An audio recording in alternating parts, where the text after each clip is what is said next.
আসসালামু আলাইকুম ভিউয়ার্স, আশা করি সকলে ভালো আছেন।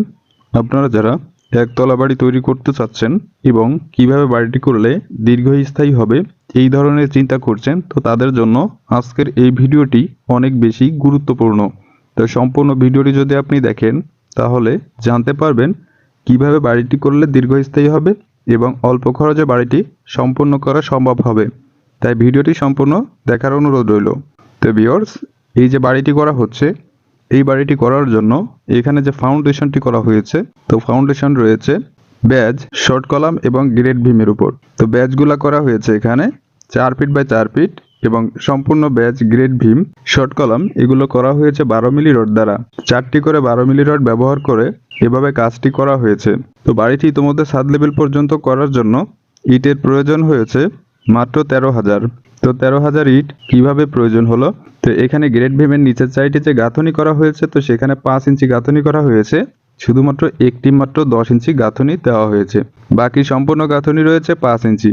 গ্রেড ভীমের উপরের সাইডে কোনো কলাম করা হয় নাই, যেহেতু এটি একতলা বাড়ি। যদি কলাম দেওয়া হতো তাহলে এখানে সম্পূর্ণ ছাদে ভীমের প্রয়োজন হতো, যেটি এখানে প্রয়োজন হচ্ছে না। এখন স্ল্যাব ছাদ দিলেও চলবে। তো স্ল্যাব ছাদ দিলে যে আপনি এখানে দ্বিতীয় তলা করতে পারবেন না এমন কোনো কথা নাই। তো এখানে দ্বিতীয় তলা করতে হলে ওয়ালের উপর দিয়ে ওয়াল করতে হবে। তো ওয়ালের বাইরে আপনি ওয়াল করতে পারবেন না। তো সেভাবে এখানে ছাদটির উপরে যে কাজটি করা হচ্ছে, তো সেখানে টিন শেড করা যাবে। তো এভাবে করে 2 তলাও করা সম্ভব হবে এই বাড়িটিতে। তো বাড়িটি এখানে যতটুকু কাজ করা হয়েছে, এতটুকু কাজ করার জন্য খরচ হয়েছে 7,60,000 টাকা। তো বাড়িটি সম্পূর্ণ কমপ্লিট করার জন্য কত টাকার প্রয়োজন হবে এটি ফ্লোর প্ল্যানটি দেখার পরে জানতে পারবেন।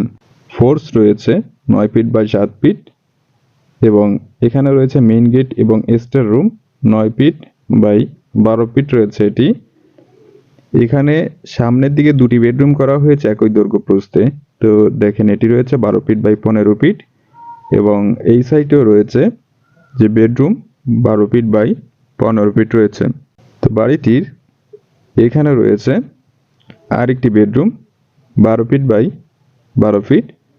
মাঝের দিকটায় রয়েছে ডাইনিং এবং ড্রয়িং রুম। তো এটি দৈর্ঘ্য প্রস্থ রয়েছে 9 ফিট বাই 15 ফিট 6 ইঞ্চি। এই সাইডে রয়েছে master bedroom 12 feet by 12 feet এবং এখানে রয়েছে kitchen room 5 feet by 9 feet. তো এখানে বেডরুমের সঙ্গে যে টয়লেটটি করা হয়েছে 5 ফিট বাই 5 ফিট করা হয়েছে এটি। তো বাড়িটির দৈর্ঘ্য প্রস্থ রয়েছে, এদিকটায় রয়েছে 34 ফিট 8 ইঞ্চি, এদিকটায় রয়েছে 33 ফিট 8 ইঞ্চি। বাড়িটির এই যে সাইডটি, এই সাইডটি কিছু অংশ কম থাকার কারণে এটিও দৈর্ঘ্য প্রস্থ রয়েছে 28 ফিট 3 ইঞ্চি। তো বাড়িটির মোট স্কোয়ার ফিট রয়েছে এখানে 1080 স্কোয়ার ফিট। জায়গার প্রয়োজন হয়েছে 2.47 শতক জায়গা এবং 1.5 কাঠা জায়গায় বাড়িটি নির্মাণ করা হয়েছে।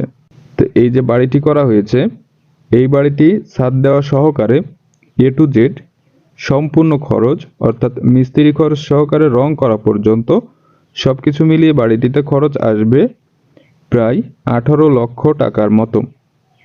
কিছু টাকা কম বেশি হতে পারে।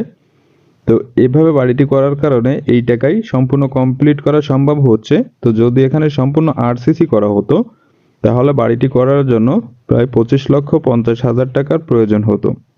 তো ভিউয়ার্স, ভিডিওটি যদি ভালো লাগে তো লাইক, কমেন্ট, শেয়ার করতে ভুলবেন না। তো ধন্যবাদ।